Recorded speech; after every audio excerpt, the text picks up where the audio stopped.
नमस्कार, आपका स्वागत है गो रिटर्न्स पर। मेरा नाम है दिग्विजय सिंह।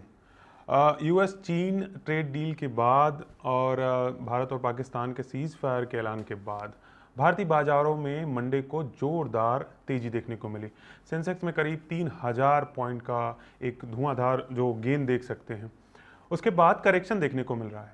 बाजार में आगे किस तरह का रुख देखने को मिलेगा, किन स्टॉक में, किन सेक्टर में कमाई का मौका है, इन सब पर हमसे बातचीत करने के लिए मोतीलाल ओसवाल फाइनेंशियल सर्विसेज के रुचित जैन जी जुड़ रहे हैं, जो टेक्निकल रिसर्च वीपी हैं। सर, आपका बेहद स्वागत है हमारे इस स्पेशल शो में। सबसे पहले तो यही सवाल रहेगा सर कि मंडे को जो ये तेजी थी बाजार में, ये ट्यूसडे आते आते बुखार क्यों चढ़ गया सर? जी, वेरी गुड आफ्टरनून दिग्विजय जी। सबसे पहले तो बहुत बहुत धन्यवाद आपके शो पे हमें बुलाने के लिए। जी सो आई थिंक नो, अगर आप देखेंगे तो मंडे को एक ऐसा ट्रेडिंग सेशन हमने देखा कि जहाँ पे पिछले 4 साल में एक ही दिन में जो बड़े गेन्स आए हैं इंडेक्स जी फ्रंट पे, वो सबसे बड़ा नो गेन वाला दिन था। सो आज भी अगर देखें तो थोड़ा सा इंडेक्स फ्रंट पे हमें पुल बैक मूव देखने मिला, और ये बहुत बार हम देखते हैं कि एक ही दिन में जब बड़े गेन्स होते हैं तो इमिडिएटली थोड़े जो ट्रेडर्स है उनकी प्रॉफिट बुकिंग रहती है, तो उसके कारण डिप है। लेकिन अगर आप नो ब्रॉडर मार्केट्स को देखेंगे तो आज ब्रॉडर मार्केट्स इतना खराब नहीं कर रहे। जी तो मिड कैप स्पेस में थोड़ी अच्छी खासी बाइंग इंटरेस्ट हम बड़े मिड कैप स्टॉक्स में देख रहे हैं। और मेनली आप एडवांस डिक्लाइन रेशियो अगर आज आज आप अब आज का देखेंगे ओवरऑल मार्केट का, तो वो जी आज भी एडवांसेस के फेवर में, निफ्टी 200 पॉइंट डाउन होने के बावजूद।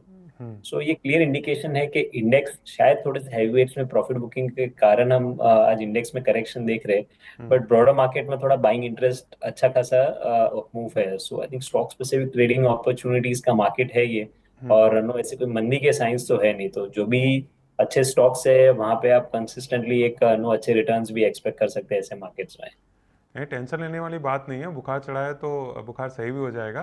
तो शॉर्ट टर्म के लिए आप जो सेंसेक्स और निफ्टी में क्या लेवल देख रहे हैं सर? क्या हम उम्मीद करें कि यहाँ से जो आज जो थोड़ा बहुत प्रॉफिट बुकिंग देखने को मिल रहा है, वहाँ से एक बाउंस बैक देखने को मिलेगा और बाजार में फिर से रौनक देखने को मिल सकती है? तो कल का जो ब्रेकआउट हमने देखा है, अगर उसके हम्म पहले आप पिछले 8-10 ट्रेडिंग सेशन देखे तो मार्केट 24,500 से 24,600 इस जी रेंज के नीचे कंसोलिडेट कर रहा है। और ये काफी इंपॉर्टेंट रेजिस्टेंस था 24,500 24,600, क्योंकि जो पिछला पूरा करेक्शन आया था ऑल हम्म टाइम हाई से लेके 21,700 का जो हमने बॉटम बनाया वहां पे, उसका 61.8% रिट्रेसमेंट ये 24,550 के आसपास आ रहा था। हम्म सो वो कल हमने ब्रेक किया और नेक्स्ट लेग ऑफ मूव की शुरुआत हुई है। हम्म तो जनरली क्या होता है, जब ऐसे बड़े रेजिस्टेंसेस ब्रेक होते हैं तो कोई भी जब डिप आता है तो वो सपोर्ट बन जाते हैं। हम्म तो अभी जो हम डिप देख रहे हैं उसमें ये 24,500 24,600 फिलहाल इमीडिएट शॉर्ट टर्म के लिए सपोर्ट बन जाएंगे, और ये इमीडिएट सपोर्ट की तरीके से देखा जाएगा। और हमें लग रहा है कि ये अप मूव जो कल हमने ब्रेकआउट देखे, स्लो एंड ग्रेजुअली आप 25,200 तक के लेवल्स एक्सपेक्ट कर सकते हैं, जो नो प्रीवियस नो नव अक्टूबर नवंबर के स्विंग हाइज जहाँ पे देखे गए थे। सो आई थिंक अच्छा। अक्टूबर मिड अक्टूबर में 25,200 का एक रेजिस्टेंस था, वो लेवल्स हम एक बार फिर से शॉर्ट टर्म में टेस्ट होते हुए देख सकते हैं। तो शॉर्ट टर्म में आप निफ्टी पे 25,200 का लेवल देख रहे हैं सर? आपने जैसा इससे पहले पहले सवाल में ही बताया कि ब्रॉडर मार्केट में रैली देखने को ठीक ठाक खरीदारी है, जबकि बेंचमार्क इंडेक्स डाउन है। तो मिड कैप और स्मॉल कैप सेक्टर के लिए ओवरऑल जो आउटलुक है आपका क्या रहेगा सर? तो दिग्विजय जी, जनरली जब हम अप ट्रेंड के रिजम्पशन करते हैं तो लीडरशिप जो है यूजुअली लार्ज कैप स्टॉक से आती है। जी और उसके बाद हम मिड कैप्स में देखते हैं एक रैली, पिकअप रैली होते हुए, और आखिरी में स्मॉल कैप्स में मोमेंटम आता है जब वो हम्म तेजी का माहौल थोड़ा नो पिकअप हो चुका है तभी। हम्म अब अगर आप देखेंगे तो रिसेंट जो अपमूव आया है उसमें हम्म स्मॉल कैप्स ने अभी तक अपने इमिडिएट जो रेजिस्टेंसेस है, जैसे स्मॉल कैप इंडेक्स पे देखेंगे तो 200 दिन का मूविंग एवरेज, तो यूजुअली नो एक लॉन्ग टर्म सपोर्ट या रेजिस्टेंस के देर तरह देखते हैं, वो अभी तक सरपास नहीं किया है। हम्म जबकि बाइंग इंटरेस्ट ज्यादा आप देखेंगे तो या तो लार्ज कैप स्टॉक्स में या मिड कैप्स में भी, जो लार्ज मिड कैप्स है, छोटे हम्म मिड कैप्स नहीं पर जो लार्जर मिड कैप्स है उसमें है। सो हम अभी भी स्मॉल कैप पे बहुत ज्यादा कंस्ट्रक्टिव नहीं है। हमें लग रहा है कि रिलेटिवली ज्यादा आउट परफॉर्मेंस स्मॉल कैप्स में नहीं देखा जाएगा।